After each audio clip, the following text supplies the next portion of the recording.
Hey, good morning and welcome to Breakthrough Walls. I'm Ken Walls and I'm your host, and I have a very special guest on today. I recently was introduced to this gentleman. His name is Mike Muhney.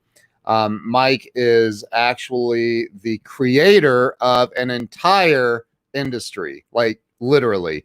And I'm just going to let him tell the story as we get into it. So I want to welcome my new buddy, Mike Muhney, to the show. Mike, welcome to the show. Thanks, Ken, and hello, everybody. Nice to be with you on this strange environment we're all finding ourselves in. It is odd right now, isn't it? Yeah. Did you ever think? I know. Obviously, who could have thought anything like this, at least in America? It's crazy, man. I know. It reminds me of the book 1984 by George Orwell. Yeah. No, I know. No. He may have been off a few years, but gee, many. So you know, and what an appropriate time for this, because you know, this show is all about helping people get unstuck and have a breakthrough in life, and man, you have definitely had some breakthroughs in life, and I'm excited to hear because I haven't heard the whole story. I've heard bits and pieces of it from you. But you know, let's start with like where you were born and raised. Why don't we tell everybody about that? All right. Before I do, I want to make one correction from your introduction of me. I am the co-creator. There was one other guy, so there were two of us that were the inventors of ACT that created the whole CRM industry. Just want to put that on the record, okay? Yes, co-creator. My bad. You're right. Yeah. Well, I was born and raised in Chicago, blue-collar family, lived above taverns, as they call them in Chicago, for a good part of the first 10 years of my life. Got beat up as a kid by gangs, went to Catholic school. I was raised Catholic, oldest of 6 kids, in a relatively poor family. My dad started out as an apprentice carpenter, discovered he didn't like that, and he went into the front office, just being the payroll master, which, you know, didn't pay much, but he didn't want to work with his hands. He wanted to work with his mind. And so I was born and raised around the construction industry for all the way through college. As a matter of fact, when I turned 16, all of the sons, 16 years or older, of any of the workers in the general construction company that my dad worked for, were allowed to work during summer school or whenever, semester break, and making $7 an hour back in the late 60s, early 70s, and that was $1 an hour era. So I literally did that, and as a result, paid my way through college and graduated with no debt from the University of Illinois in Champaign. Wow. But it also did a number of things for me to be around construction workers, which I have a deep heart for, coming from a blue collar family. Yeah. They're the salt of the earth people. We can't live without them. And they're down to earth people. And so I learned, and I've gone through stages of arrogance in my life. I mean, etc. College education, these people aren't right. But they put me down when I started to get a little bit too high for my own good around them. And so they actually helped level me. And so I just want to express an appreciation to people in the construction industry, because they helped make me the person I am today. Isn't it funny though how that works? Because I've been there. I was born in my parents were both factory workers, right? So I know in the late 60s and 70s, and I'm familiar with that, reaching certain levels of arrogance, and you're like, and then somebody checks you, and it's so that's incredible. You know what though, that already tells me like who you are as a person, because to be able to just say that and admit it is incredible. So, well, the other thing I have to mention, though, being a Chicago born and raised, is I'm a Cubs fan. Oh, that's important to any Chicagoans out there. I'm not a White Sox fan. I'm a Cubs fan. Oh, we just lost half the audience. I'm kidding. So you said, I mean, you went to college. What was your what did you study in college? What was your major? I'm the first college graduate in my family, and when I went to college, my dad's dad, my grandfather, and my dad thought, we're proud of you, son. Obviously, what are you going to be in life? And I said, well, I don't really know. And they said, well, a lawyer sounds good. So, okay, I'm going to go to school to then go on to law school, and I'll be a lawyer. I mean, it was pretty much set in stone at that point, as funny as that sounds. But again, you've got to remember the era. I mean, this is the pre-PC era. Most people were in the corporate world. There wasn't anything known as entrepreneurialism. I don't even remember ever hearing that word when I was in college or as a young adult. So, okay, I'm going to be a lawyer. And I was accepted to law school. My degree is in finance. I graduated with honors in finance. I was going to be a lawyer that did the transactions on the evaluation, economic base, everything surrounding the buying and selling of commercial real estate, including skyscrapers. There's an actual certification for that. That's where I was headed. So I was accepted to law school, but life has a way of throwing curveballs at you, which we all have to learn to do. I mean, look at the curveball we're in right now, if you want to call it what we're going through right now so nicely. Yeah. But a week after I graduated from college, looking forward to going to law school, there was a concrete truck driver strike in Chicagoland, and Chicago's a union city. All the unions supported the strike, and I was out of work for about a month. Well, being out of work for about a month prevented me from having enough money to go to law school because my parents certainly couldn't afford it. So, the strike was settled. I went back working as a laborer with a college degree now. It got up to November, started to snow, and I was working on a skyscraper, but we were excavating, going down. And since there was no shelter, I was laid off because of the snow. And I married our first child, little baby. And thank God, a friend of mine who worked at IBM as a salesman in the mainframe era came up to me and he said, have you ever thought about going into sales? And I said, no, why? And he said, well, there's an opening in our branch office in downtown Chicago. And he said, I'll make the introduction, but the rest is up to you. So I said, hey, he's digging ditches and I need a job. Wait. So you went from working construction to a sales job at IBM? That's right. Yeah. Yeah. But no, I know it's the serendipityness of life. If it hadn't been for him as a friend, number one, and number two, that he was working at IBM, I would have never joined IBM. I mean, it was a mainframe world. People didn't think about computers. They were these way off things, right? That nobody had any concept of, nor would they really give it a second thought about. Wow. But I needed a job. And so the way IBM worked back then, the very first thing you had to do was take an IQ test. And I showed up that first day. Obviously the appointment was scheduled. They gave me paper and pencil, put me in an isolated room and said, you have 60 minutes, start. And I was shut in for that room for an hour, came out, and I probably just passed it, but I passed it. And then. This was an IQ test? Yeah. Yeah. Wow. I mean, IBM didn't care if you had a degree in phys ed, not to demean phys ed. I'm just saying they didn't care what your degree was in. They were going to give you an IQ test and they were going to evaluate your character. So here's what my interview process was like. I had 2 interviews each day over 3 days, and each interview was a minimum of 2 hours long. So I had 6 intensive interviews.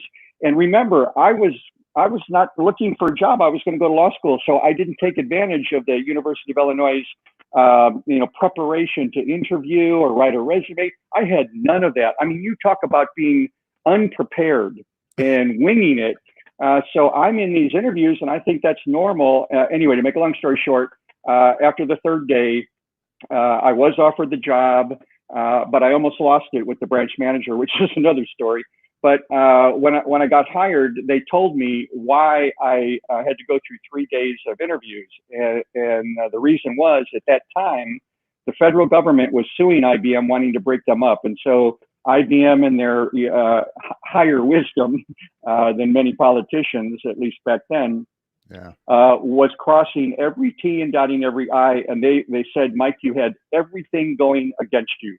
You are a white male. I hate to say that to the audience here, but that's what was said to me back then, because they were being careful to hire equal employment. So they had to have diversity. Sure. And so because I was a white male, I was low on the totem pole. So they had to evaluate me in a more intensive fashion to stand as a group of managers saying, no, this is the one we want.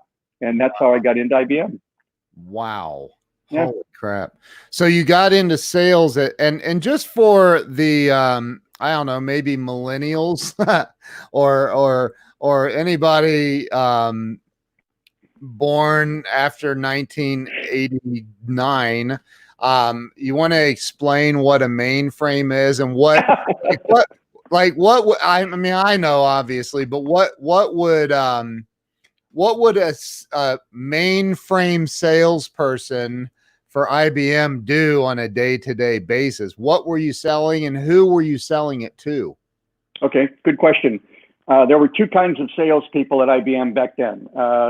These are odd names, I know, but here's what we were called. I was either a Plan 3 or a Plan 4. The difference between the two is this, and I was a Plan 3. A Plan 3's job was to find brand new IBM customers. In other words, they didn't have anything IBM, and nothing. Remember, there was another division of IBM that sold typewriters and copy machines. Of course, then the mainframes.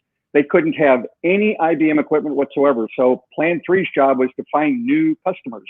Wow. Once we closed the customer, we were able to keep them for 1 year because of the relationship. And it's all about relationship selling, which has everything to do with the eventual co-invention of ACT, 10 years later. But anyway, a Plan 4, they could only sell to existing IBM customers. So after a year, I had to turn over all of my customers to a Plan 4 so that they could continue to upgrade them to more equipment, bigger equipment, et cetera. More computer screens, more powerful machines, et cetera, et cetera.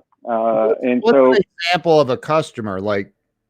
Well, they were obviously big companies back then. I'm talking, I don't want to say Fortune 500, but the original founder of IBM, Thomas Watson, himself in that era, I mean, talking early 1900s, basically said that the world would need no more than 4 computers once he started IBM.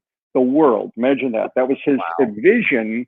So let's just call it the Fortune 10,000. Companies that had a lot of employees, and it was the typical applications, the fundamental ones: payroll, accounts receivable, accounts payable, supply chain stuff. I mean, that's what we sold the computers for back then. Word processing. Automated, yeah. Mm-hmm.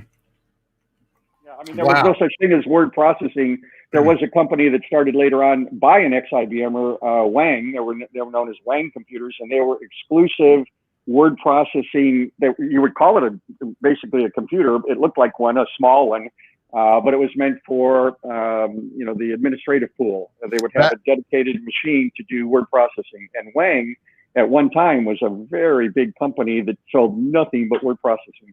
And that's back in the day when you had the secretarial pools doing this on typewriters.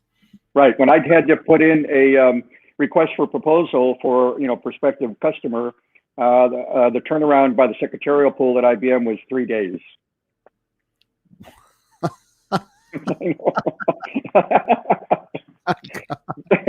Wow. For those of you that ever watched the series, AMC series Mad Men, near the final season, they showed the PR agent, the advertising agency, installing an IBM 360, and it was like, woo, right? I mean, that's what it was like. It was so disruptive to bring in a computer. And imagine back then, again, most people weren't familiar with computers and what they could mean, but it was displacing jobs back then. But it also, look at all the jobs that the high-tech industry has created. But there was always relative fear in that era, right? Yeah. Hey, we have an ACT fan on here. Robert Wall says ACT was his jam. That's awesome. Thank you, Robert. Hey, you know what I like to say? Pat and I were the two inventors of it, but it was everybody that bought a copy and told others about it that really made ACT the success it became. It really does take a whole community and a global community at that, as it grew up to be and have. But I do always take opportunity to thank the customers. So Robert, thank you, and any others on the line. Here, Rick Denley. Rick Denley says he used it from day one. Wow. Awesome. Well, you can see the box behind me, the gray one. That was Act 1.0, and then the red box. That was DOS, and then the red box was the second version, 2.0, and that was the last version of DOS. And people don't even know what DOS means. Yeah, I know. Further down here, I'll show you a quick. See all of my other ACT boxes that I have. I've got every copy of ACT. I've got boxes up in my attic of ACT memorabilia, brochures, business plans, you name it. I got it. Yeah. It's like an ACT museum. I have it, obviously. I mean, little did I know back then how valuable I would view it today, because, as I'm sure we'll get to, the whole story of how ACT came to be is not what most people would think at all. Yeah. It was a Hail Mary desperation pass, but to think back then, how the legacy that it would create. We didn't have that kind of a vision. We were just trying to stay in business. So, obviously I'm very proud of what it did, and it's still doing today. It's still on the market, believe it or not, 33 years. It is.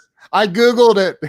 I know. Who would have thought? Name, on one hand, 5 software products from that era that are still on the market. You can't. I can't. No. So, ACT really did achieve something way beyond, and I'm being nice here, my wildest imagination. I mean, the only other one and it's unfortunate that it survived, that's Windows. I'm just kidding. Oh. I know. I'm kidding. We're probably going to get shut down for that comment. Hey, I don't mind. I've been an Apple exclusive user since 2004, so I converted myself. I love it. So, wow, you started your career. This is what I love about this story is your story is it's the American dream, literally. Like, yeah, I was a construction worker from a poor family and went into sales at IBM. That doesn't happen, number one, but it did. But then it sounds like you got some success. How did it go in the sales division of IBM for you? How did things go for you? It was the best. Well, in that era, there were only 2 corporations in the entire world that were renowned for their sales training, IBM and Xerox. And I was in sales training for 6 months. The way IBM worked back then is everybody that they hired in that calendar month across all of America constituted my class. And my class size ended up being 66 people they hired in December of 1975. Okay. And so we were brought together over the next 6 months. We'd have 3 weeks, all-nighters, et cetera. We got very close, but these were also my competitors, because what IBM did during that 6 months was rank us and grade us, and they were going to fire the bottom 10% upon the 6-month completion of sales training. And so even though we were colleagues, we were also, careful, right? We wanted to up the other person. I ended up graduating 6 out of my class is 66, so I just made the top 10%. And it was the best training that I've ever had in my life to this day. In fact, I still have my original IBM sales material, and I offer sales training workshops because what they taught us was timeless and universal. And as I reflect back on it, Ken, I've got to say this about sales school. They did not teach us how to sell. Yes, they taught us techniques, and I'm not saying that they teach us how to sell, but what they taught us at a higher aspirational level, which was more important to them, was how to deal with more people more effectively, the result of which would then be greater sales. It was all about connecting with people. They instilled in me in sales school the value of connecting. And let me make one comment going back to my final interview with the branch manager at IBM. I mean, this is how close I came to the precipice of utter obliteration and losing out on an opportunity to work for IBM. So I made it through these 3 days. I pretty much thought, well, I'm in now, and my caretaker, a systems engineer by the name of Mary Ritchie, one of the most classy ladies in my entire life I've ever met. She said, Mike, I'm going to take you into the branch manager's office now, but before I do, I've got to ask you one question. If he offers you the job, are you prepared to take it? And of course, yes, I would, obviously. Yeah. But to go to the branch manager's office meant you pretty much had it. It was, a formality, or that's at least how I looked at it. So here's what happened, and I'll just give you the short story. he had a big office, corner office looking over Lake Michigan, right? Beautiful office. And he set me down on his couch, which was across his office. And we were having small talk, what you would call small talk. And then he asked me this simple question. He said, "So Mike, why do you want to work for IBM?" And here I'm fresh out of college. I pretty much thought, well, I've made it through these past days of interviews, blah, blah, blah. But I didn't prepare for that question. I gave it a thought, right? And so in typical, I didn't study enough for the test in college. I'm going to throw everything I think I know on the wall and hope something sticks, right? Yeah. And I started saying, this is pretty much kind of where I was going. He said, "Well, Mr. Cowan," his name was George Cowan. "Mr. Cowan, the reason I want to work for IBM is because just like your office, you're looking over Lake Michigan and downtown Chicago, IBM can see into all of these businesses and what their needs are and promises." And as I kept talking, and I'm not exaggerating any of this whatsoever, as I kept talking, now he was in his early 60s, his face started turning bright red and his teeth, he was starting to grit his teeth like he couldn't believe nor stand what I kept saying. And he finally had enough. He got out from behind his desk and he came over to the couch. I'm sitting down looking up at him and he grabbed my hand as if to shake my hand. So we're holding hands and he starts screaming in my face. And I'm not going to reenact it here, but he basically said, "You're a liar." He said, Did you go to the library and study IBM? Did you read our annual report? Do you know what industries we serve? Do you know what our revenue was? Do you know anything about IBM? Did you do any of that? And I said, "No, sir." And he kept screaming at me while he's still holding my hand. And I thought in my head, I wasn't even listening to him. This was going in slow motion. I thought, I've lost it. It's over. Back to construction, right? Oh my And while God. he's going in, he said, "Mike," and this is what he did, "Mike, don't ever lie to the customer or prospect because they will pick it up right away. Now go up there and welcome aboard to IBM." I came that close, Ken, to losing a job because I thought I was smarter and I could just wing my way through something. There was no preparation I had given it. Oh my dear Lord, have mercy. IBM was such a professional company. I don't even want to say that IBM today is IBM of then. It was a different era. Sure. Blue suit, 15-pound black wingtip shoes, red tie, white shirt. I mean, it was known as the IBM way. And here's what they taught the very first 15 minutes of sales school. For the next 6 months, you wonder, where did they begin? What was the most important area that they were going to begin to create a new identity for us, a new persona, whatever, elevate us to a level of professionalism? They said, this is the exact word, so this is near verbatim. They said, "Welcome to IBM. We're going to be with you for the next 6 months, training, blah, blah, blah." And they said, "There's only two kinds of salespeople in the entire world. There's jackasses." This is exactly the word they use. There's jackasses. They can carry a heavy load, but you constantly have to kick their butt. None of you are jackasses. The other kind are the only kind we hire.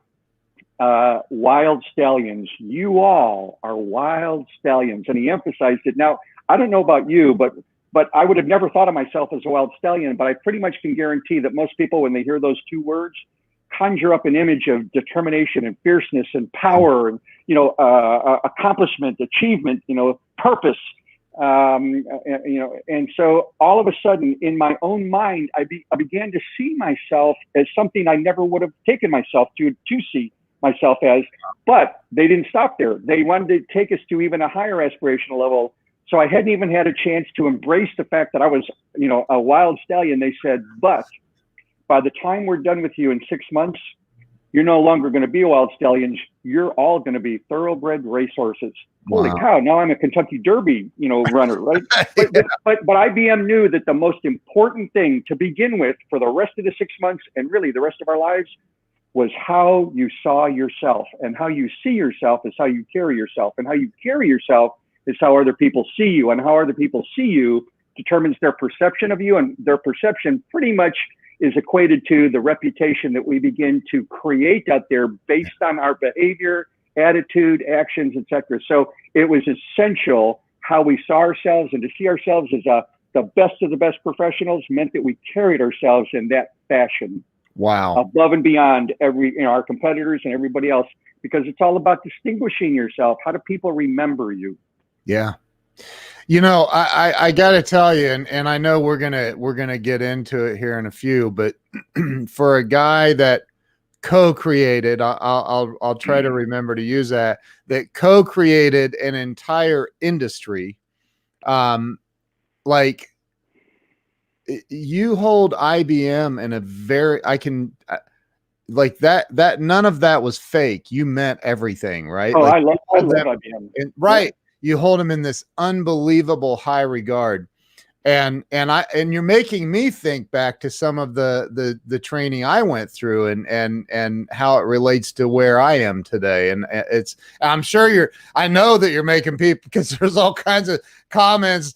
Robert Wall says he had both yellow and blue ACT. He said it was easier to use and customize than most CRMs available today. Here, I'll pull it out for him. Oh, wow. That's incredible. He's got it right there. He's like, hang on, I still have a 5 1/4 inch floppy disk. Sorry to be off your screen for a moment, though. Oh, you're fine. I've got this tucked in so tight, I've got to squeeze it out. Oh, that is so amazing. Bob Donnell is on here, by the way. My good buddy Damian Boudreaux is on here. There you go. That one. Oh, there it is. There it is. This was the first Windows version. Oh my gosh. Yeah. Wow. That's incredible. Incredible. So now Damian said, say that again. I'm not sure which part. You said you dropped a lot of nuggets there. So how long did you work for IBM then? I worked for them for 5 years. I thought I would be a lifer, but again, when I got hired by IBM, and another reason they made it so difficult to even get into IBM was because once you were in, it was lifetime employment. For an American company to offer lifetime employment was unheard of. Yeah. And so, and when I first got hired, of course, my aspirations were, I hope someday I get to be a marketing manager, which was the title for the sales manager, and then get promoted from there to be a branch manager. Pretty much that's probably what I had, hoped to achieve within IBM, which at that time was 400,000 global employees. I think a key point of something that you said, I know that it was a lot of rigorous testing and work to even get the full-time position, but IBM, it sounds like they really truly knew some basic fundamental human needs. And that was they learned to lift up their employees, lift them up, make them feel like you you went from a wild stallion to a thoroughbred racehorse, right? And so you had this vision of yourself that they helped you create. Yeah, what I will say about the sales training, which obviously carried on then as my career with IBM, and obviously beyond that, they did not teach us techniques. I mean, they did teach us, the 5 selling steps. We had to go through that because, remember, we were graded on our performance. We had a binder about this thick, and it was called Prepare Industries, all fictitious people and situations, the CEO, the data processing manager, the CFO, and their competitors and the nature of the industry back then, all sorts of things. And it was basically a case study of this fictitious company. And that's what we had to do our next performance on, that we were then ranked and graded by, right? And so, but what I will say is this, Ken, and you basically alluded to it, but I'll use the word, a different word. They taught us principles, more importantly, and more valuably in my life, certainly, than techniques. And it was many, many, many years later that I read, coincidentally, in my public speaking, I pretty much use it most of the time now at the beginning, a quote by Ralph Waldo Emerson. And here's the quote: "As to methods, there may be 1,000,000 and then some, but principles are few. The man who embraces principles can successfully select his own methods. The man who uses methods ignoring principles is sure to have trouble." I lived that. I was taught principles. Those principles, there were many more. That was just the first one. I could spend 4 hours with you talking about the principles IBM taught us. Wow. That was the first one. That was the most important one. And those principles are how I've tried to live my life, not just business, but personal. And they have served me well. Now, I have messed up. Right? I mean, I'm a human being. I've made mistakes. I've done all that, but I try to obviously mitigate that. And I always go back to those principles that IBM taught me. So yes, IBM to my dying day will forever have a near and dear spot in my heart for what they did to me. Damian Boudreaux said earlier, say that again. This is what he was talking about. Your identity leading to community perception. Okay, so here's what I said. IBM taught us, the most important thing, how you see yourself. So did I see myself as a branch manager? Well, that's only, this high. Yeah. Did I see myself as, we set these levels, but IBM said, no, those aren't high enough. You've got to go to the infinite, aspirational level, and so that's where they took us, because they knew if we elevated our thinking and therefore our actions to that level, we would behave differently. So here's basically what I said. The way you see yourself determines how you conduct yourself, and obviously with other people, right? Yeah. And in your own private moments, of course, with integrity and honesty and all those things. But the way you see yourself is how others see you, because you're conducting yourself in a different, higher level manner, professionalism, let's call it that. How they perceive me basically becomes my reputation, because it's how they then talk about me. Yeah. Hey, I met this guy, Mike Muhney. I checked him out with some other people. He's got a great reputation. Everybody said he's a man of his word. His handshake is his bond. Whatever people would say is how my reputation would spread out into the community. And it's above me, below me, on either side of me, et cetera, et cetera. It surrounds me, as it does everybody. We all have experienced, I'm sure, people saying, stay away from that person, stay away from that company, bad news, lousy.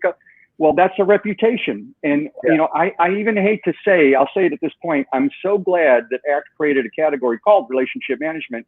But in some respects, I wish it was rather called reputation management, because, again, I go back to how I see myself determines how I then treat others. And, okay, I can collect all the data that these products collect, obviously. Yeah. But I'm really, and I like to say this, another reason I don't like relationship management, a phrase, I know it's a good phrase, but the reason I think it's not high enough is because, in truth be told, Ken, I cannot manage you. I can't manage my own kids. Right? I can't manage so what makes me think I can manage you? The only thing I can truly manage is me, and how well I manage me determines how you see me. And then that gets back to how you see me is how you talk about me. Jeff Bezos, I don't know if he's the originator of this statement or not, but that's who I heard it from. He said, your brand, if you ask people, what's your brand? Well, I'm the co-creator of ACT. Well, great, but that's not really my brand. He said, your brand is what people say about you when you're not in the room. Think about that. How are people talking about you all the time?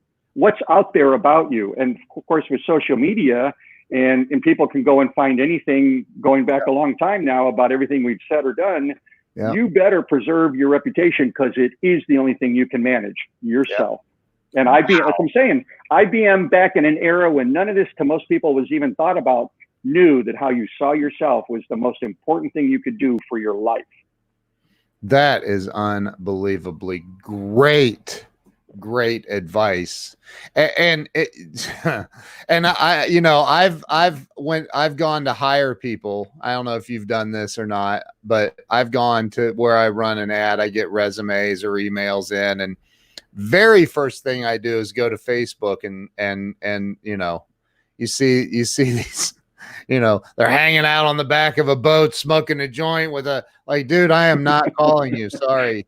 Yeah. No offense. Hey, man, if you want to smoke weed, smoke weed. I just can't have that in my company, right? So people don't. The other thing, though, Ken, to that topic, real quick. Obviously, I know the value of social media, as probably most people do. But everything has a dark side, and we know there is a serious dark side to social media. Oh yeah. The thing I kind of discount social media. Yes, I'm like you. I go to people's Facebook page. I went to yours when we first connected. Yeah. I went to your LinkedIn page. Yeah. Those are placeholders, and people can say and present themselves in whatever way they want to be seen. Yep. And if I never meet you, that's all I have to go on, or other people that may know you if I'm fortunate to that. Right. But the truth, the rubber meets the road when I finally do get to meet you and see you and assess you, because Yeah. Everybody on this call is sizing me up. Yeah. If I could see them, I'd be sizing them up. I'm sizing you up. Look at your face, and Right. but we always unconsciously are assessing the other person. We're calculating: is this person telling the truth? Do I detect some BS? Do I like them? Would I like to have a beer with them? All sorts of things are going through our head, right? Yep. Well, that's why it's most important to really connect with people. And I am about real connections, the meaningful and effective ones, not the illusion of relationships, but the reality of them. Yep. Just like Bob Donnell. Correct. And Bob's a good friend. If Bob, if you're on the call, I miss you, brother. I love you, and I wish I was lived closer to you so I could be with you. He's here. Hey, Bob. Yeah. So, and by the way, thank you, Bob, for connecting us. Amen. So you worked at IBM for 5 years. It sounds like you did. Pardon me? I was recruited away from them. Oh. That's why I left them. It's not that I didn't like them anymore. Like I said, I thought I was going to stay there for life, but because of the IBM training, and I had made it 5 years, the corporate world knew if you were an IBMer with the training or Xerox, and you lasted 5 years as a sales guy, we'd like to hire you. By the way, IBM told me, and again, this is $1975 on day one of sales school, that they were going to invest $75,000 in each of us over the next 6 months. I don't know what that would be today. 200,000, a lot, right? A lot. And so the quality of my training itself became valuable to the outside world. And I was recruited away by 3M, another great company, but nowhere near the level of IBM. And I had a great career with them, but I only lasted, great career, short one, 11 months. And the reason I left them after 11 months was not because I didn't like them, but 2 friends of mine wanted to start a company and they asked me to join them. And I did. So it was my first entrepreneurial step into what is this thing called an entrepreneur? But I had the title VP of sales. There was just 3 of us, right? But I had a big title. But I had more salary and all that kind of stuff. And that company failed after a year, and I had to go back to the corporate world. What year was that? About 1981, 82 era. So the PC is literally 81, 82. Yeah, it's coming around at that point for sure. Apple came out in 1975. The PC, the original IBM PC, came out in 1981. Okay. So, I'm trying to remember what year it was, but my first computer was a Commodore 64C. You had to learn how to write basic code, and you'd spend 3 days writing code. If this, then go to, and just to get a little ball to blip around on the dang screen, backing it up to a cassette tape. You remember that stuff, I'm sure. Here's a funny comment, Ken. So when the PC, had probably been on the market for a year or so, and here, and obviously I'd worked for IBM. But I said to my friends, why would I ever need a PC? It's easier to just write my check on the checkbook. I kind of dissed the whole value of a PC. In fact, in my IBM branch, that skyscraper in downtown Chicago, no kidding, one day a bunch of us sat around, a bunch of the sales guys and system engineers, and we were looking at the Sears Tower, as it was known back then, and we said, do you ever think that IBM would let people other than IBMers like us sell computers? And we all laughed at the thought, what? A non-IBMer selling computers? No way. Never going to happen. That's so beneath us. That is so funny. I know, it is funny. So you went into business with a couple of other friends. You were the global vice president of sales. Yeah, we didn't sell. Just so you know, we sold backup mainframe protection. Think of it as basically an effort to a subscription service. So if your mainframe broke down and you were a union shop, let's say you were, Philip Morris, General Motors, and you had to have the checks in the union shop Friday at noon, and your computer broke down and didn't print those checks, that union was entitled to shut the line down. So the whole concept was you need a backup mainframe, subscribe to our backup mainframe so you have protection. Right. And it ended up being a long sales cycle. People were like, yeah, one of these days we'll get around to it. It's not in our budget. A disaster. I don't think we'll ever have a flood or tornado or anything. Yeah. And so anyway, we didn't even sell one subscription after a year, and we had to shut Oh the my business down. God. Yeah. Where did you get the money for that? Did Well, VC? No. Here's what I'm so back then there were two companies two corporations, public companies on the Fortune list, Comdisco and SunGard. And those two companies existed to have backup mainframe service to, clients. Well, the Louisville, Kentucky region, the southern Indiana, Louisville, Kentucky, over to Lexington. Anyway, that whole region for SunGard was a loss, and they wanted to get it off the books. And so the CEO of our little 3-person company that said, I'd like you to join me, he negotiated a deal with SunGard where we could buy the company in that region for $1, and in exchange, they would be able to take it off the books. So from an accounting standpoint, they didn't have to show it as a loss anymore. And They paid our salaries for 1 year. They said, we'll give you 1 year. We'll pay your salaries for a year. We'll continue to pay the lease on the IBM mainframe. We'll pay for the office facility, and we'll give each of you a company car for 1 year. Oh my gosh! Okay, so do the best you can in a year, because after that it's over. Well, at the end of the year, we hadn't sold anything, so day 366, we shut the doors. Oh my gosh! Wow. Yeah. Well, okay, so you went back. You said you went back into the corporate world from there. I can't even believe we've been on here already 41 minutes. That's insane. so we haven't even gotten to the main part of the story. We better move. So you go back into corporate for I assume some a handful of years, and what happened from there? I was with Computer Associates. They were selling a brand new relational database product called CA Universe. It was about a $100,000 product. And they formed a brand new sales group across the country to sell that product. And I was the #1 sales guy at the end of both year 1 and year 2. And Computer Associates was a big company. Yes, right. But again, I go back to IBM and the value. It was always about connecting with people and how to become friends with them, not to treat them as a prospective client. That wasn't aspirational enough. In fact, IBM said to us, "What's your motive when you go call on a prospect?" And of course, all of us young IBMers said, "Oh, to convert them to a customer." And they said, "Wrong. You need to go in there with the mentality that you want to treat people as if they could become your friend, and they, in fact, even already are your friend." Now, of course, they're not going to be thinking of you as a friend, but your attitude, your persona, your actions will come across more realistically, more authentically if you kind of go in there and treat them as a friend, get to know them. And so they taught us a lot of things about how to do that. And they said the best thing you can do is when you leave that first meeting with a prospective customer, is hopefully in their mind they're going, "I really like that person. I could see having a beer with them," or whatever, right? Yeah. That was a good sign. That was job #1 at IBM, to get people to think of you as a prospective friend, which was based on how I treated them, right? That's awesome. And so, anyway, what happened, let's get to the IBM situation. So what happened is my best friend and I, we were both in sales. He was a printer salesman in Chicago. We ended up knowing each other because we moved into an apartment complex after college, 2 doors apart from each other. Both of us were married, and beginning our careers, and so we had that in common. 2 sales guys. He worked for his wife's uncle, who was a printer owner in Chicagoland, and I was obviously with IBM. So we had a best friendship. Fast forward the 10 years, and the PCs now in the world.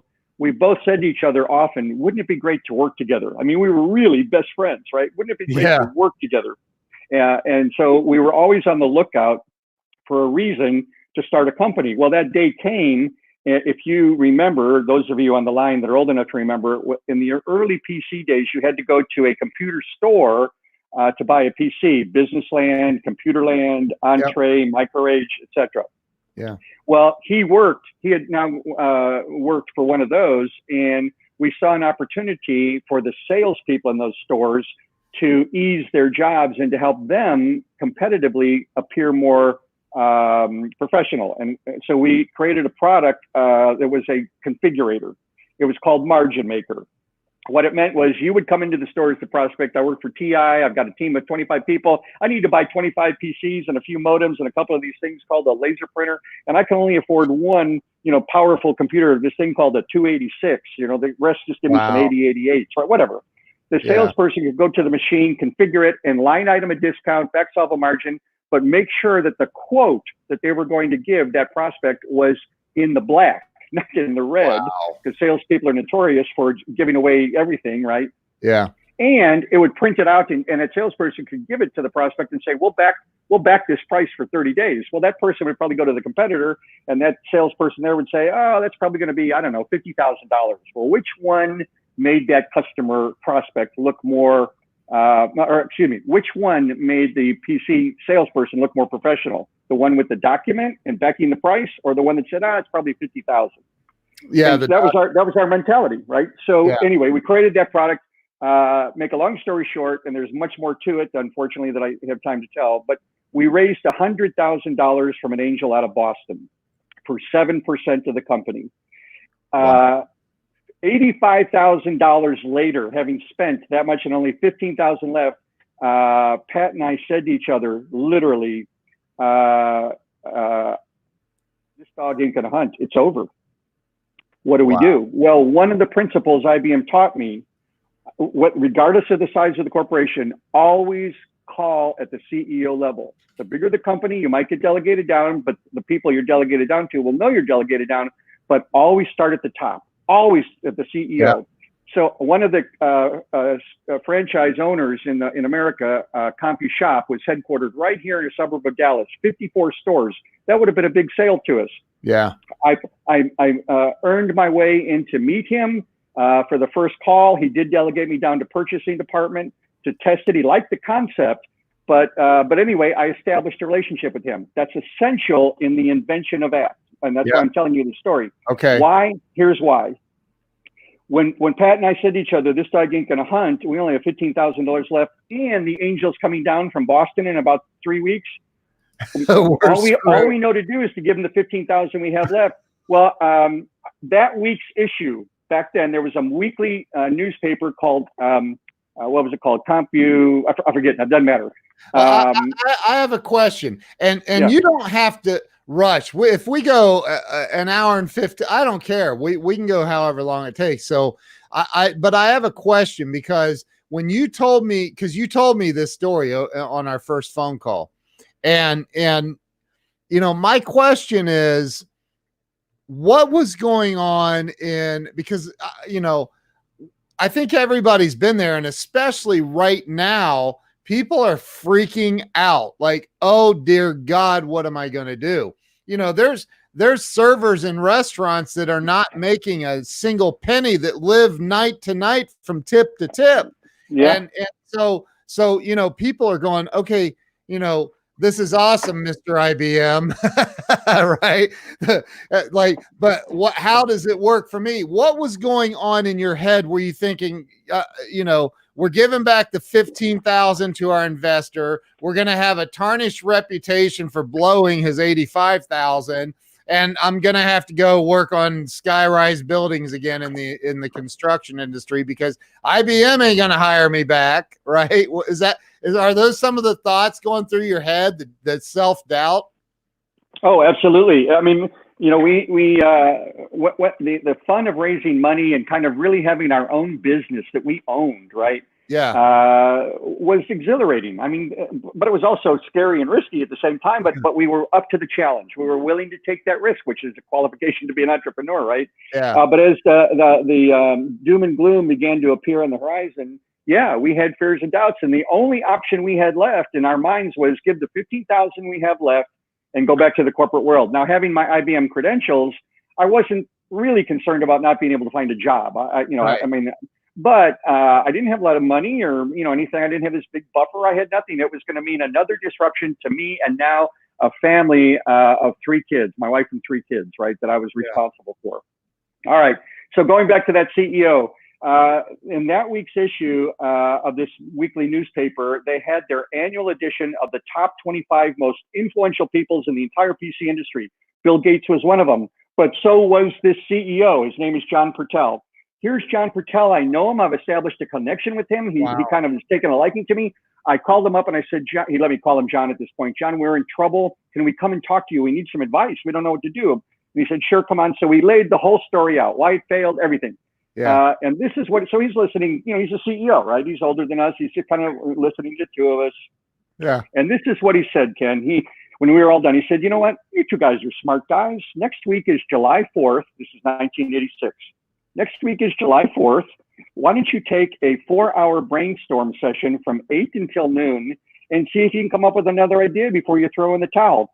Well, we could afford coffee and toast, so we took his advice, right? And Pat and I literally were in a booth at a Holiday Inn restaurant south of DFW Airport, and we said to each other, with pencil and paper, blank paper, we literally said to each other, we are going to sit here for 4 hours, come hell or high water, and see if we can come up with another idea. Now, in that era, as was the case for most people, everybody was using an organizer. Daytimer was the prominent one. Pat and I always described ourselves as power daytime users. And so Pat and I set a couple of criteria to begin our 4 hours. Number one, whatever we might come up with had to have what we coined as useful use. It had to truly be useful. It couldn't be just fluff to add it in and hope that somebody liked it. We wanted to keep it, tight and powerful. So it had to have useful use, a new concept we coined.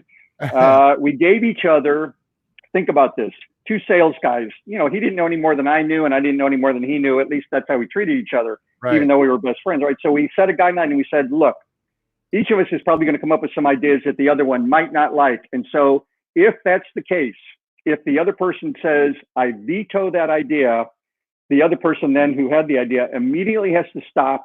Don't have your feelings hurt. Don't try to continue to persuade.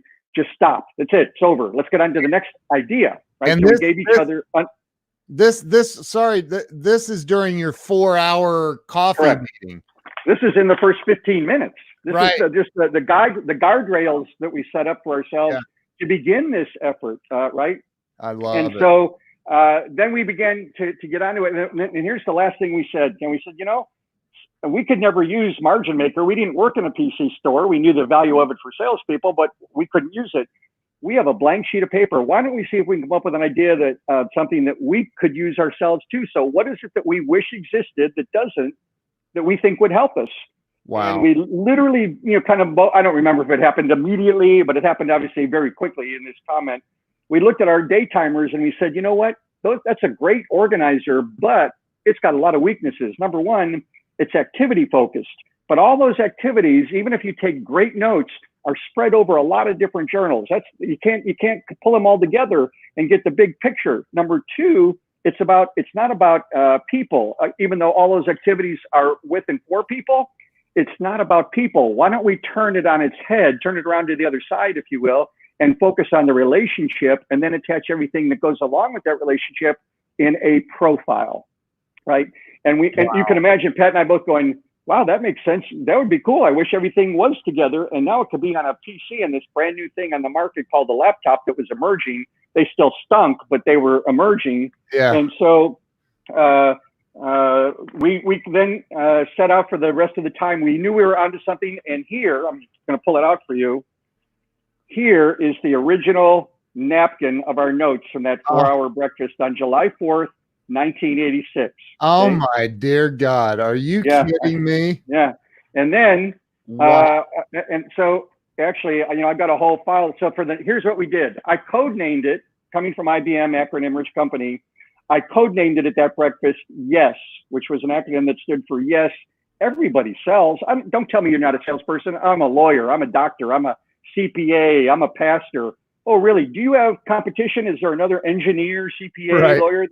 Well, yes. Well, then sell me why you should be my lawyer, right? Right. Everybody sells. So we architected. Here's the architecture. I mean, that's a lot. But these are the original architecture documents that Pat and I worked on over the next 3 weeks. Is that graph paper? No, it's computer programming paper. We actually went to the University of Dallas, their computer department, and we stole these. We just walked in these. We stole it so that we could begin to architect. Yes, right. And so God! Wow.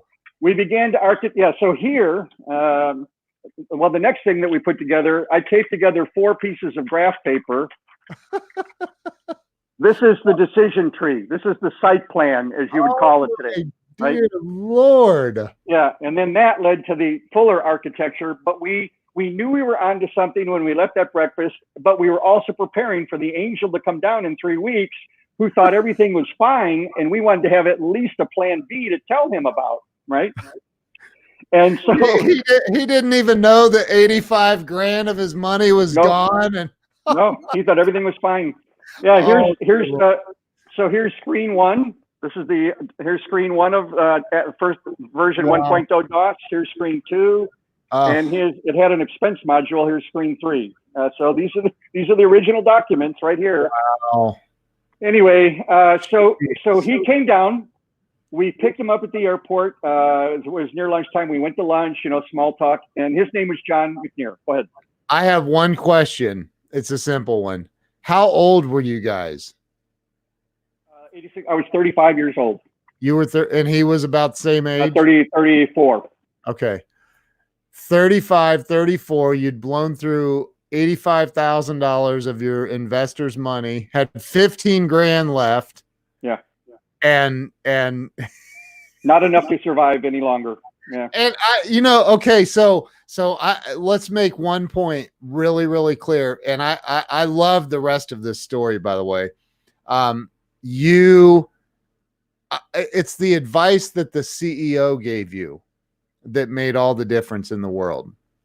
Yeah. It's the advice that CEO gave you saying, hey, you guys are smart guys, sit down and come up with an idea and make this work. Well, basically, I would slant it a little bit differently. He said, don't give up, basically. Come on, guys, you're smart, don't give up. Yeah. Right? Wow. Yeah, you could give the 15,000 back, and maybe that's what will happen, but don't give up. I love it. So we just allowed that in, here's another example of him taking us to a higher level in our thinking, our attitude, which determined then our willingness to persevere through a very bleak period at this point, right? Yeah. So we humbled ourselves by going to him, et cetera. I mean, there's a lot more. So John Purtell, the CEO, was the pivot point of saying, you two guys are smart guys, don't give up. The rest was up to us. Okay. So we took that advice. So here's what happened. So at the lunch with John McNair, the angel, we finally said, John, we've got bad news for you and we've got good news. Unfortunately, he was a very patient man. Thank God. No, because we told them why Margin Maker was dead, why we tried everything. There was no hope for it to succeed, nothing. And we even said to him, we're prepared to give the 15,000 we have left back to you if that's what you want. And he said, well, what's the other idea? What's the good news? And so we said, well, we came up with this idea. We're codenaming it Yes. It's a kind of a relationship manager concept. And we showed him all these documents. So obviously we were talking about it because Pat and I had 3 weeks to help each other articulate the value of this and who could benefit from it and why and all that stuff. Yeah. And you're getting a little bit of taste of the passion we were also portraying, right? Yeah, right. Okay, so we're finally done telling him about Yes, and it's time to shut up. Now, mind you, Pat and I had no idea that what he was about to say would be an option. So we were unprepared for what he was about to say. So here's what he said. This is awesome. Yeah, he looked at Pat and me. I mean, we're sitting across from him at the lunch table. He said, I did not invest in Margin Maker. I invested in the two of you guys, and I actually like this idea better than Margin Maker. Do you need any more money? I mean, it's like, whoa, right? We totally didn't expect that to be an option. We thought he'd be upset. Yes, give me my money back. Let me cut my losses, right? And we said, yes. And he said, how much? How much? Right? How much? Now, we had asked for 100,000 before, so we thought, now, Pat and I were kind of, telepathic at this point. It's not like we said, well, let's agree on the price here. At that moment when he said how much, Pat and I both said simultaneously, $50,000. We didn't know if he would say that. He literally— That was unplanned? Totally unplanned. He literally opened up his sport coat, took out his checkbook, and right there at the lunch table, wrote us a $50,000 check and said, good luck, guys. I really like this idea better. So we had a little bit of breathing room. So here's what I did. I then called John Purtell, probably, I don't know, in another day or two, doesn't matter, soon after this lunch. And I said, John, we got to come and talk to you. We need to bring you up to date. So we went to see John Purtell at his office. And we said, John, we took your advice. We had a July 4th breakfast. We came up with an idea. It's codenamed Yes. We showed him all the documents. We told them who could use it, etc. We said the angel loved it so much, he wrote us a $50,000 check. Can you believe that? And here's what John Purtell said. He said, you know what? I like that idea too. As a matter of fact, I know 2 other guys that might like to hear this story, consider it as an investment. Let me pull together a meeting at my home later in the week, in the evening, and you 2 guys come and do your pitch. He pulled together a meeting with those 3, him and the 2 other guys. Pat and I went and we did our pitch, and those 3 guys wrote us $400,000 in checks, and we were on our way. And literally 9 months later, nearly to the day. So there's July 4th, 86 is when it was conceived. April 1st, which is coming up quick, ACT is about ready to celebrate its 33rd birthday on the market. April 1st, 1987, ACT was launched on the market. And, so that's basically the ACT story. It was a Hail Mary desperation pass, but we humbled ourselves. We sought advice. We took the advice. We didn't give up. All of those elements of just trying to survive. We had no, like I said at the beginning, Ken, we had no concept of creating an industry or 33 years later. Are you kidding? We were just hoping to stay in business because we enjoyed working together so much. Oh my God. So I could literally rapid fire a million questions, but I'm not going to do that. I guess, the day that the angel, funny, one of my first thoughts is, okay, you're ready to just call it quits, give him back his 15 grand and move on, go find another job. And it went way opposite of that. He writes you another check for $50,000 more. So now you're 65,000 flush. and did you guys go out and celebrate that night? Like, wow, I can't believe we still are here. Obviously time eludes me. We probably did. Yeah. We probably went though to something maybe just above a McDonald's. I mean, we were very frugal. We knew the value of money and how hard it was to raise it, and how careful it was, how easy it was to spend it. But I'm sure we celebrated. Yeah. Yeah. So, and then $400,000 more. And I want to, it doesn't sound like either of you were computer programmers in any way.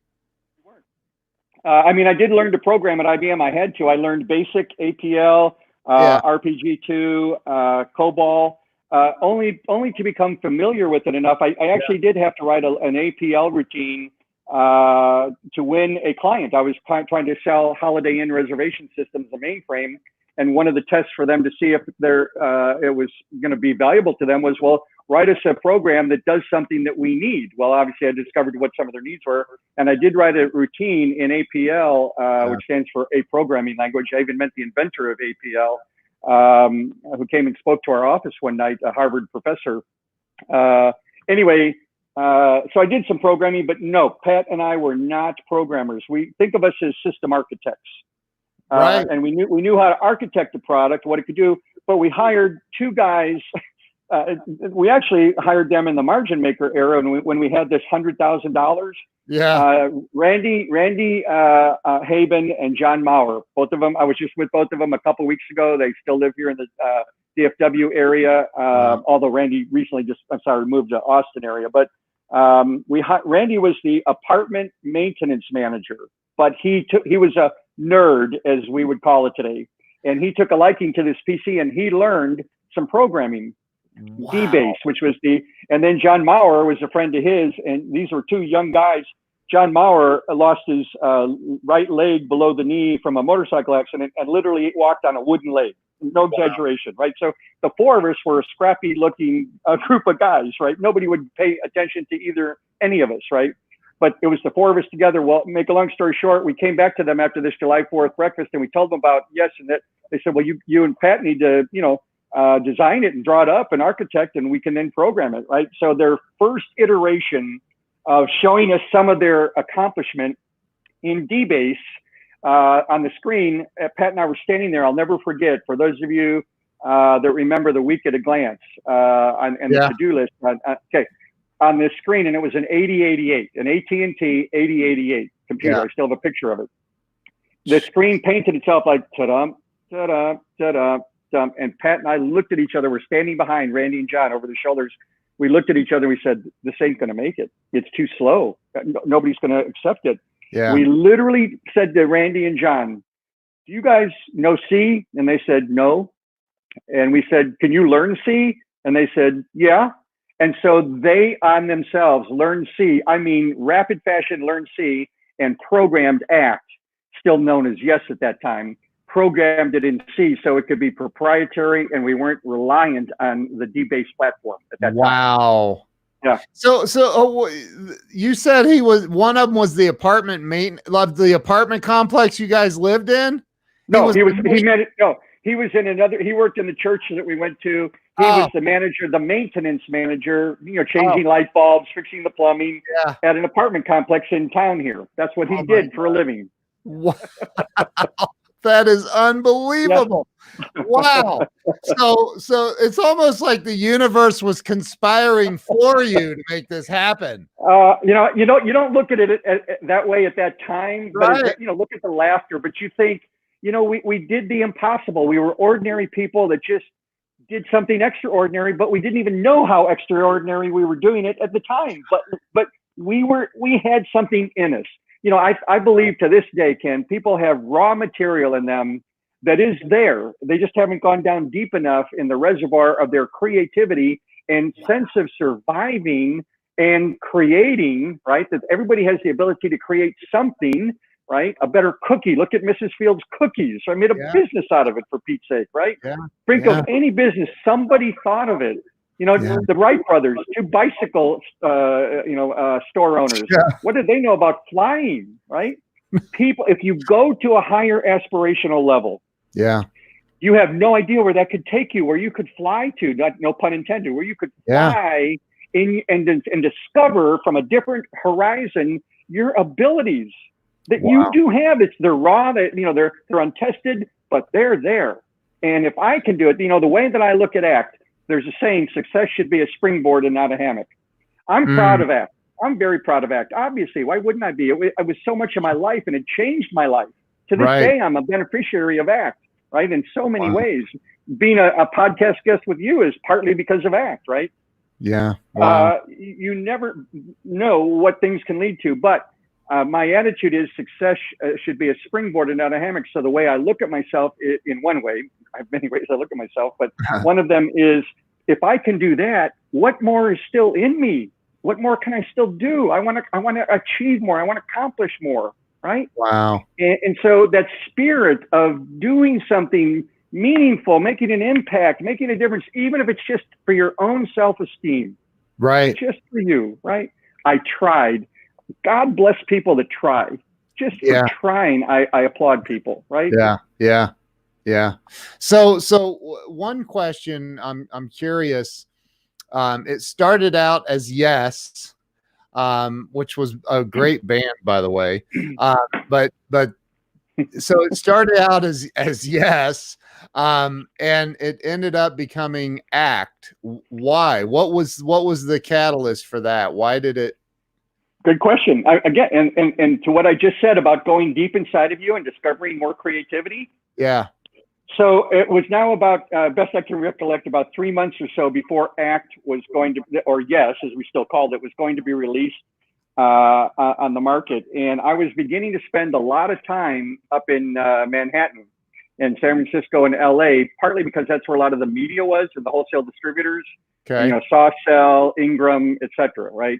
And lining up with them, showing them this product in test form still, but to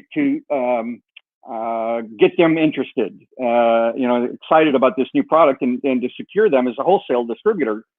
Anyway, so a lot of time in Manhattan, and Manhattan is a lot of corporations, right? So I was with the CEO who I called up from reading about him in the newspaper, computer newspaper one week. His whole company sold nothing but laptops. Now, another reason that ACT did succeed, in my opinion, I mean, there's a lot of reasons, but another one is the wave of this brand new thing called a laptop. They were expensive. They were lousy. Some of them didn't even have a hard drive, nothing. They had a diskette drive, 3.5-inch diskette drive. That was it, right? Yeah. But you knew mobility was was going to grow bigger and more people were going to carry these things around. And Pat and I literally said, most people would not be able to justify buying a laptop because they need to do a spreadsheet. How many people do spreadsheets? How many people do word processing?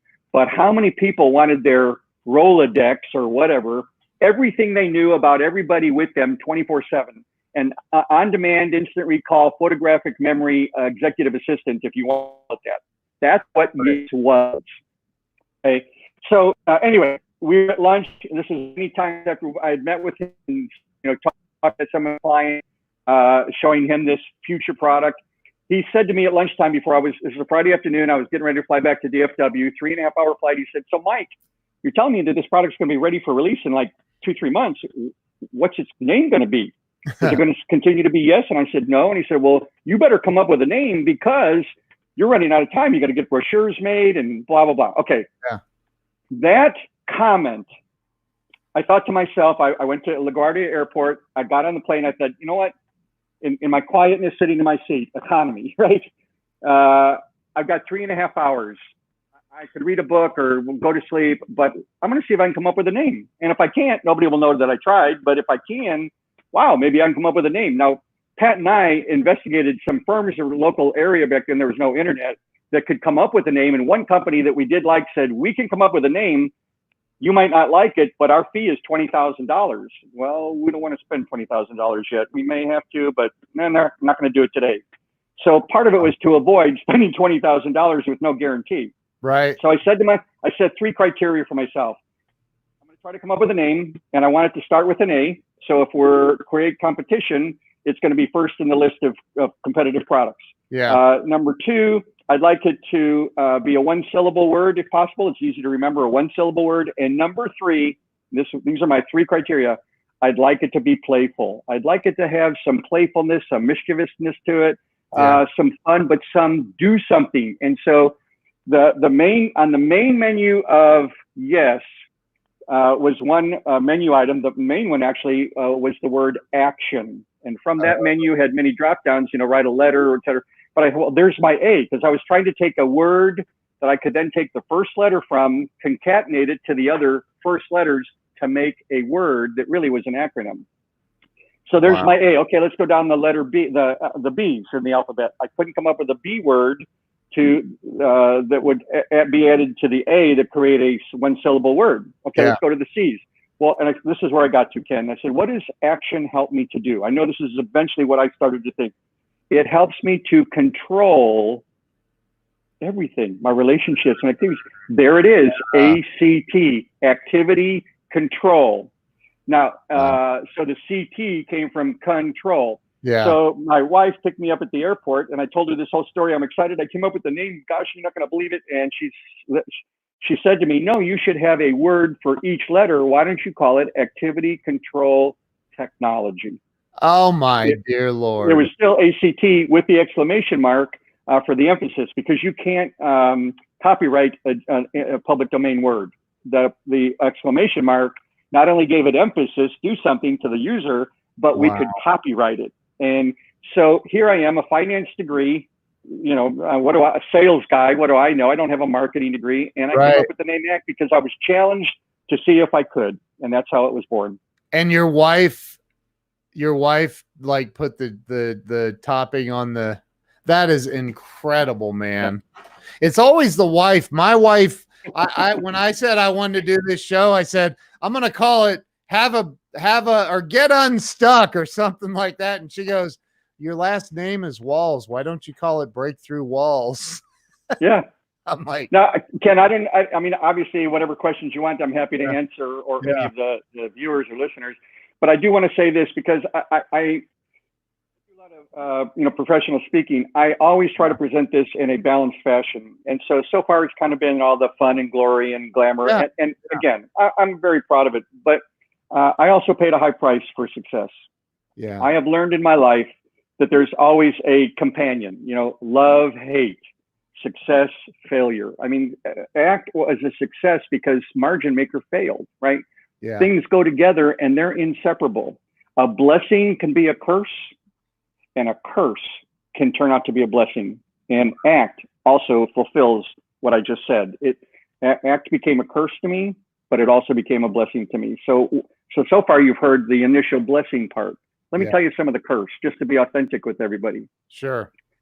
ACT was so successful on a global scale. I mean, I was traveling the world. I've been to 27 countries. I was the keynote speaker at major corporate events, association events everywhere in the world. New Zealand, Singapore, Germany, it didn't matter, Paris, England, whatever, obviously here in America. So this attention on me was indescribable. I mean, talk about walking on the red carpet. Most of us are not destined to be celebrities as we use celebrities, great actors and actresses, whatever. I had a taste of what it's like to be a celebrity. I mean, and it's a fun life, the way you're treated and doors opening up, et cetera, et cetera. But I allowed it to throw off my balance. It became my mistress. I couldn't go to bed without thinking about it. I woke up thinking about it. I couldn't wait for the weekend to be over so I could get back to work. I loved anything and everything ACT. I say that to say, I could go into a lot more detail than that, but I'll say, I told you enough to say, 3 years after ACT was released on the market, and I was rarely home because I was the co-inventor, people didn't want to talk to our now VP of sales as our company was growing globally, offices in Europe, et cetera. Right. They wanted to talk to me because it was, I'm one of the two guys that invented it. Pat didn't like to travel. And because of my IBM training, I by default was the face of ACT, all the user groups across the country, whatever. Yeah. I was never home. Make a long story short, I lost a 19-year marriage and 3 kids, 3 beautiful kids, 2 boys and a girl. Wow.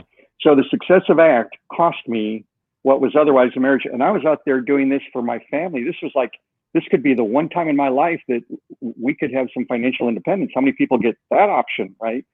And so my motive was good. My integrity was good. I mean, I was always a faithful husband. I mean, I'm not one of those kind of guys and never have been, never will be. But even though my motives were correct, I lost balance with my wife. So here ACT is all about relationships, right? Meaningful, effective relationships. And I lose what most people would consider the most valuable one that they have. I let ACT become my mistress. Number 2, that was one price paid. Number 2, Pat and I are the parents of ACT, right? Yeah. Parents don't always agree on how to raise the kid. And as the success of ACT was so overwhelming, we began to have differences of each other's opinions, et cetera. And we got to where we lost our best friendship. So here, I lost the 2 most important friendships or relationships that most people would qualify as having: spouse and your best friend, right?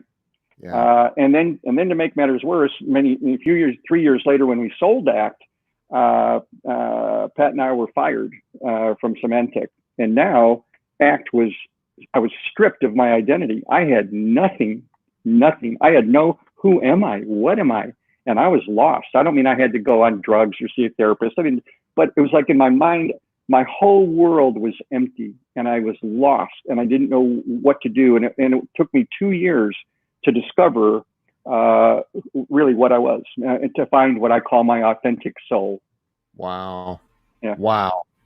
So I paid a high price. So when people say, "Oh, you're great, you committed to ACT," and blah, but thank you, I appreciate it. Yes, but we have a tendency to look at people in what I call a gross success standpoint. Yeah. I net out the price I paid, and I look at myself differently than people look at me as in a net success. Yeah, I look at it from the real level of what it took to get there, but what I had to pay in order for that to happen. Yeah. And so the blessing curse, and then the curse becoming a blessing, because I still had my ACT responsibilities, even though I'd lost my best friendship and my marriage, because of my ACT responsibilities for those remaining 3 years, it gave me a reason to wake up every morning and to go out in the world and just kind of learn to deal with things that I had to come to grips with in my life. So it saved me, even though it destroyed me in the beginning, it kind of saved me in the back end of it. Wow, man. That's there's some powerful lessons right there. We do have one question here, and we're at an hour and 19 minutes. I can't even believe it. That went so fast. First, I want to say thank you for being on here, man. You're an amazing human. I mean, and I'm not talking about, I'm not trying to put you up on, I know you don't like that, but I'm talking about just your authenticity, right? Like, you're just real. And you did, let's I don't know, let's take a look at the simple fact that I don't know, a little multi-billion-dollar company called Salesforce wouldn't exist. Well, maybe they would, but like you kind of were the pioneer. We were the catalyst. Yeah, the pioneer, the catalyst. You guys were the pioneers. So Jeffrey Wolfe says, can you see the question on the screen? How did your thinking about your leadership role change as the company progressed from that 4 hours brainstorming session to a large? Yeah, that's a great question, actually. Did you feel, I mean, especially, look, it's one thing to have 15,000 and then 65,000, but then all of a sudden you got $465,000 in capital to build a company. That makes a massive difference. I mean, that's a large difference. Did you feel a sense of owning a leadership role all of a sudden in this? Was there a light switch kind of moment? Well, I thanks for the question, Jeffrey, and I hope I'm interpreting it correctly, that you're asking me, myself, as an individual, not the company or the fact that we created a category that ACT was the leader in. So if that is the correct focus of your question, that's a good question. And I'm going to just try to take myself back, in all the images of that era in my mind and everything I did. Obviously, it was just Pat and me and Randy and John. And so now we had to start hiring people. So, I had never hired anybody anymore. So that was kind of the first step. It's almost like becoming a parent. Maybe the best analogy I can give you is, we all get to be adults. We have kids, especially the first one, right? Nobody really taught us other than the model of our parents on what parents did. Right. But we're not trained or taught or even prepared to become a parent. But as that child grows, you also grow. You nurture it, but you learn from it as well. And it's very similar with the ACT era. The company name was called Contact Software International. By the way, one of the Trout and Reese, we spent the day with them, and they said, whoever thought of the name ACT is brilliant, because you guys have created a category called contact management, and all your competitors are going to have to say that they're in a contact management era, category. They're going to have to mention your name. But anyway, you kind of, the growth and the responsibility and the opportunity all gets kind of mingled. It's like a cornucopia of stuff happening. I mean, they were fabulous days. I mean, oh my gosh, that's why it seduced me. Seriously, it was just so exciting. And we could feel and see and taste the growth. People were loving ACT, especially the early adopters. And here's an article written 4 months after ACT came on the market, maybe 6 months, in PC Magazine, the premier magazine, 2-page article that we made reprints of, called "What Qualifies as Great Software" by Jim Seymour. And it was all about this new product called ACT and how it's going to change the world, right? So we had these evidences, if you will, of accomplishment of, wow, we're touching people's lives. We're touching their hearts, right? And which is something I've always wanted to do, and I will to my dying day. I like to touch people's hearts. If you touch their hearts, you've really connected, right? Yeah.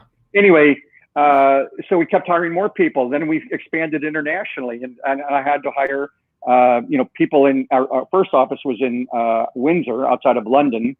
So I had British people. Then I opened up a German office. Now I had Germans. I mean, I was getting ready to open up our Paris office. I was meeting these different cultures, and I had to learn to adapt because of my traveling around the world.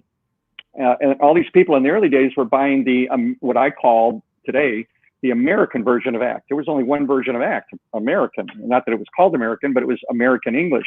Yeah. When you go to London and then you go to Europe is different than England, because in Europe the postal code comes before the city name. So let's say it'd be 1234 Munich, right? Yeah.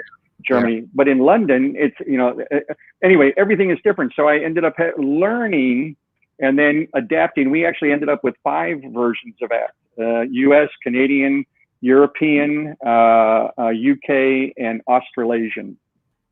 And so everything, every day was a learning experience, and I adapted to it, but I was open-minded. I was excited. Things that we learned, we reflected back in the product and the company and everything to continue to make that one-to-one connection with people in the world. And so I grew because of ACT. I was given opportunities to be involved in things that I never would have been involved in IBM, probably, you know, bureaucracy. Yeah. And entrepreneurship is not about bureaucracy, although it gets to be that as the company grows, unfortunately.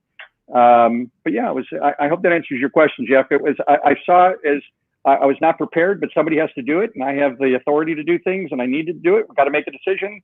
What's the best way to do it? You know, you talk to your people, and you go out there and you make it happen. Here's probably, and we'll finish up with this, and to touch on, I can remember, you know, both of my daughters. Mine are still young, 14 and 9. But you know, I remember leaving the hospital thinking, are you sure? Like, you want us to take this little life with us? Like, what do we do with it? Like, so this is probably the most, I think this is, I can't wait to hear your answer on this. And that's this question right here. Who are you now? Who are you today? Wow, that's a good question, Damian. Damian Boudreaux is he's a thought leader, global thought leader. You should know him. He's a good dude. But well, Damian, let's connect. Damian, I'd love to connect with you then. Yeah. He's a great guy. Okay. So you want me to go ahead? I'm sorry. Yeah, no, I was going to say Damian's one of my mentors. So the guy is an amazing guy. So who are you now? Okay, I'm going to answer your question this way. I've got to tell a little bit of a story. I'm full of stories, obviously. I love it. Okay. So when Pat and I were, you know, dismissed from Symantec, and now I had lost my entire identity. I didn't know who I was. I said that it took me 2 years. Well, I'm Mike Muhney. That's who I am. I'm Mike Muhney, born and raised in Chicago. Went to IBM, started. Okay, that's who I am. But I know who I am. I know why I am. Well, I guess we're all in the quest for why was I created, right? Yeah. But I know why I am. I'm here to touch people's hearts. The real question is not who I am, in my opinion, Damian. Excuse me, but I'm answering as it, you know, I lived it. It's what am I? What am I? And that's the quest I was on for 2 years. And here's how I got the answer to that question. I became a Mr. Mom. My ex-wife moved back to Chicago. The kids decided they wanted to live with me. I mean, wow, dad full time. And I was literally a Mr. Mom for 5 years. Wow. Took them to school, took them to the doctor, PTA meetings, the whole ball of wax, right? During the middle of the day, I'll never forget, it was a Wednesday. I bought a video cassette because I wanted to watch a movie that had been out a little while, and I wanted to watch it, called Indecent Proposal. Robert Redford, Demi Moore, Woody Harrelson. Yeah. Okay, so there's a scene in the movie where the story basically is Woody, bad economy, think about today, right? Bad economy, lost his job, lost his dream house, and lost Demi to Robert Redford. Okay, He was lost. He couldn't even find a job. He ended up getting a job at a junior college. Now, he was recognized and acknowledged already as a brilliant architect. He couldn't find a job, and he got a job as a professor at a junior college, not the Demeen Junior Colleges. But he got a job there, and the dean said, "You're overqualified, but okay, I'll give you the job." Well, the students knew they were in the presence of a brilliant architect, the architectural students. So they had a scene in the classroom, students hanging off the stairway, and it was like a 2-story room. Their legs were hanging over the second story, and they were just melting in his presence, listening to every word. And there was a screen, obviously it's a movie, and some icons of the world were showing. And he ultimately pulls out a brick. And now the scene is just of the brick. And he says to the students, "What is this?" And the student said, "It's a brick." And he kind of went, "Yeah." Another student said, "It's a weapon." And there was some laughter, mild laughter. But then he said, Louis Kahn, who was a real brilliant architect who had died long ago, he said, Louis Kahn said that even a brick wants to be something. And he said it a second way, but with a different cadence. Even a brick wants to be something. And while he was saying that, on the screen behind him were all these icons of the world, whatever, the Taj Mahal, the pyramids, whatever, icons, Empire State Building. And at that very moment, I had the answer to my question, and I literally broke down in tears. I mean, screaming tears, because I know what I am. I really am a brick. That's all I am. I'm just a brick but I want to be something. And looking at those icons of the world, I can only be something by being part of other people who also want to be something. And we can create edifices by having that attitude and that spirit and joining with others. And I was liberated that moment with joy, because I had the answer to my question, what am I? And I am a brick. So the opposite, I said, blessings can become curse blessings. Everything has an opposite. IBM taught us to go to a high aspirational level. Well, you have to go sometimes to the other end of that spectrum, to the lowest of the lowest of the lowest level. And to me, that was the admittance that all I really am, me, is a brick. But I want to be something, and I got to join with others. And if I do and have that attitude, we can change the world. And that's an honest story. That's what happened in my life. And that was in 1995. Holy mother of God. That is unbelievable. That is absolutely unbelievable. Okay. I need to go get that movie. Watch it now. It's a great scene. As a matter of fact, I sometimes used it in my speeches. I show the clip of that scene, and I guarantee, the camera panned to the faces of the students, and you could see how much he had just penetrated their hearts and penetrated their minds on how to see the value of creation. Wow. And that these are the people that create. That is so incredible. Wow, you're just a brick.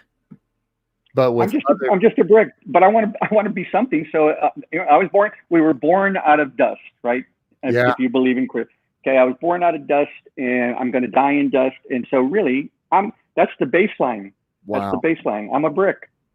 But bricks are what create buildings, structures, right? So I want to be an impactful brick. Hi, Jeffrey. I see the movie was Indecent Proposal. 1994, I think, is when it came in the market. Robert Redford, Demi Moore, and Woody Harrelson are the three main characters. You know this guy? I do. Oh my gosh. Eric, how you doing? Eric's a good dude.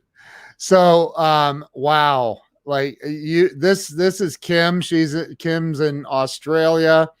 I'm Australia. I've been there about 25 times. I have great friends in Australia. My heart went out to you this whole time for all those fires that I hear you recently have gotten over. So, I love Australia.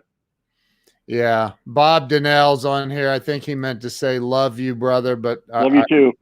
That typing on a phone, sometimes that happens. So, man, my wife said, look what my wife's saying about you. That's awesome. Man, thank you, Jill. I'm blown away. I mean, absolutely blown away. And so now you're going out, I know you're a speaker, you're doing a lot of speaking engagements all over the world, right? I have, yep, all over. And so where can people, if they want to book you or they want to learn more about you, MikeMuhney.com, I'm assuming. I've got your website scrolling. Yeah, I've got thank you for doing that, by the way. And I'm happy to answer anybody's questions or connect with you via Zoom or Skype if you want to continue a discussion, whatever. Yeah. But my email address is real simple, Mike@MikeMuhney.com. Mike@MikeMuhney.com. There you go. So, I mean, you guys need to follow. And what are you active on social media? Any social media platform? I'm probably going to get my hand slapped here. I'm really not that much. I've been very cautious with it because my DNA is real. Like I said, real connections, real people. Yeah. Now, I've met some real relationships as a result of social media. Don't get me wrong, but a very small amount. My view of it is it's more the illusion of relationships rather than the reality of it. I mean, I get so many people wanting to link up with me in LinkedIn. They don't even bother to write anything. Just I want to link up with you, right? Yeah. I mean, what incentive is there for me to say, okay, and for what purpose? I mean, if there's no purpose to link up, then why? And Facebook, I love it for my family and keeping track of my extended family and all those and some, dear friends. I get that, obviously. but I'm not strong on it because I'm just very careful with what I share, who I share it with, because I want to be true to myself. I don't want to get caught up in it. Yeah. I actually teach people how to act with social media. So I think that again, it's like anything else. You can get what you want out of it. Sure. Really. Sure. So I've made some unbelievable connections because of social media. You're one of them. You know, if it weren't for this, I wouldn't know you, and I'm so grateful to call you a friend and to know you. So. Yeah, but see, so here's a good example. I mean, I agree with you, Ken. I mean, I do use social media. Don't get me wrong. Yeah. But Bob Donnell and I are friends, and he's the one talk about reputation. How often people talk about you. He told you about me, right? And that's basically how I extend and maintain and nurture my orbit, if you will. Yeah, and you know, like you co-created an entire industry, and that is like. That's absolutely mind-blowing to me, because now it's like, you know, there's a gazillion CRMs out there, but you and your partner were, I mean, you created that industry. It's mind-blowing. So hey, listen, thank you. We now have a record for the longest podcast I've ever done. So I'm sorry. That's awesome. I love it, man. You kept me literally glued to the screen the entire time. So that doesn't happen. Ken, we didn't even get started. I can't tell you how I could have gone into other stories or even further depth. I kind of gave the glossed overview of a lot of things, and I'm telling the truth. I know, man. Yeah. So, hey, everybody go connect with Mike. Follow him on social media. Go to his website. If you want to have further conversation, he just opened up the door. Damian said he would be honored to connect with you. He's a great. I look forward to it, Damian. Yeah. So everybody go follow Mike. Don't hang up on me. I'm going to end the live stream. Thank you to everybody who watched. Anyone who shared this out, thank you, because like, there's some valuable information. So yeah, Doug Walls is on here. He says, sounds like a follow-up interview. Definitely, man. Definitely. Happy to do it. Happy to do it. Yeah, that's awesome. That's awesome. So thank you so much, everybody. Have an awesome day. And Mike, thanks again. I appreciate you. Gotta get my, thank you.